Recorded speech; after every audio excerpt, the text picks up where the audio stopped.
Saya Pendeta HKBP Resort Parulian Litong Nihuta menyapa Bapak Ibu serta saudara-saudaraku sekalian dimanapun saat ini berada. Salam sejahtera bagi kita semua. Sebelum kita mendengar dan merenungkan firman Tuhan, marilah kita berdoa. Berfirmanlah ya Tuhan, hati dan pikiran telah kami siapkan untuk mendengarkan-Mu. Amin. Firman Tuhan yang menjadi sumber kekuatan dan sukacita bagi kita dalam melaksanakan aktivitas kita satu hari ini, Selasa 30 April 2024, tertulis dalam Injil Lukas pasal 24 ayat 32. Demikian firman Tuhan. Kata mereka seorang kepada yang lain, bukankah hati kita berkobar-kobar ketika ia berbicara dengan kita di tengah-tengah jalan dan ketika ia menerangkan kitab suci kepada kita? Hati yang berkobar-kobar. Saudaraku yang terkasih dalam Kristus Yesus, para murid-murid mengalami ketakutan dan hati yang kacau serta galau ketika Yesus dijatuhi hukuman mati. Hal tersebutlah yang dirasakan dua orang murid Yesus yang sedang dalam perjalanan pulang kampung dari Yerusalem ke Emmaus. Berita kubur kosong, berita kebangkitan Yesus tidak membuat kegelisahan dan kegalauan hati mereka hilang. Kemungkinan mereka pulang kampung dan ingin kembali ke aktivitas mereka semula untuk menghindar dari para pemuka agama Yahudi dan tentara Romawi yang berkuasa pada waktu itu. Saudaraku yang terkasih dalam Kristus Yesus, di perjalanan menuju Emmaus, kedua murid tersebut bercakap-cakap tentang apa yang terjadi mengenai kebangkitan Yesus. Tiba-tiba Yesus ikut nimbrung dalam perjalanan dan percakapan mereka. Namun mereka tidak mengenal Yesus. Ketakutan, kekhawatiran, dan kegalauan para murid menjadikan penglihatan mereka terhalang. Firman yang pernah disabdakan Yesus mereka lupakan. Tetapi ketika mereka mendengar Yesus berfirman, hati para murid-murid menjadi berkobar-kobar.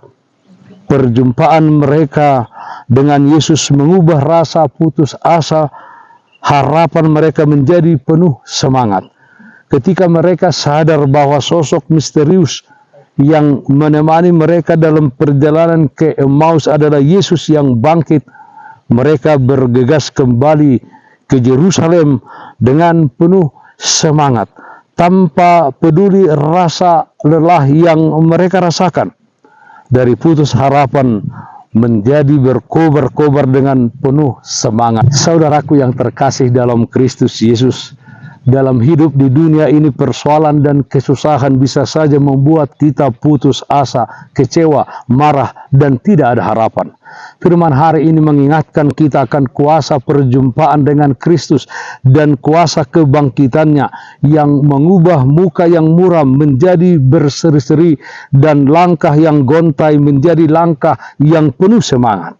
Oleh karena itu, milikilah semangat untuk memperbincangkan firman Tuhan di dalam kehidupan ini. Hati yang berkobar-kobar dalam menjalani kehidupan ini ditentukan ketika kita menjadikan Yesus yang bangkit menjadi tujuan dan arah hidup kita. Dialah pribadi yang dekat dan pribadi yang sangat mengasihi kita, yang selalu hadir di dalam berbagai peristiwa kehidupan yang kita hadapi di tengah-tengah dunia ini.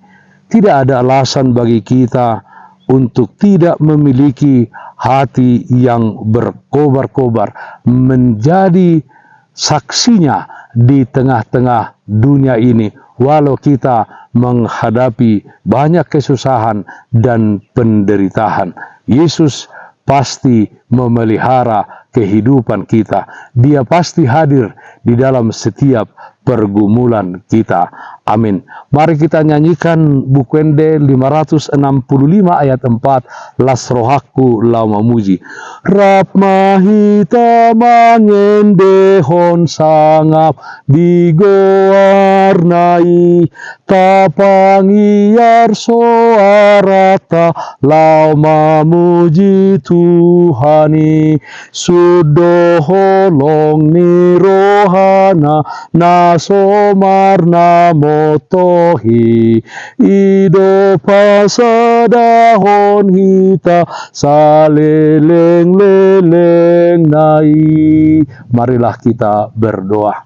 Yalah Bapa di dalam surga, kami puji dan muliakan nama Tuhan, karena Tuhan senantiasa hadir, menyertai, memberkati, dan memberikan sukacita bagi kami. Ya Tuhan, walau kami menghadapi banyak pergumulan dan kesusahan hidup di tengah-tengah dunia ini, dengan kuat kuasa Roh Kudus-Mu, kiranya hati kami senantiasa berkobar-kobar penuh semangat untuk melakukan yang seturut dengan kehendak-Mu, menjadi saksi-Mu di tengah-tengah dunia ini.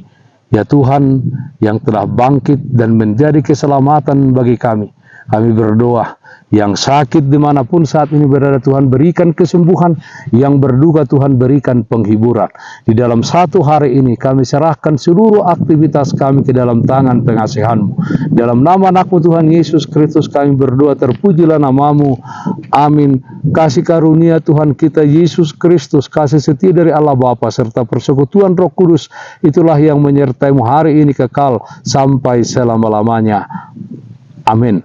Bapak Ibu saudara-saudaraku yang terkasih, taatlah akan protokol kesehatan. Jagalah kesehatan jasmanimu, terlebih kesehatan rohanimu. Bersihkan hatimu, cintai dan kasihilah sesamamu. Tetaplah berdoa kepada Tuhan, sumber berkat dan anugerah di dalam kehidupanmu. Salam kasih dari Tuhan Yesus Kristus untuk saudaraku semua. Salam sehat, tetap semangat. Tuhan Yesus memberkati. Shalom.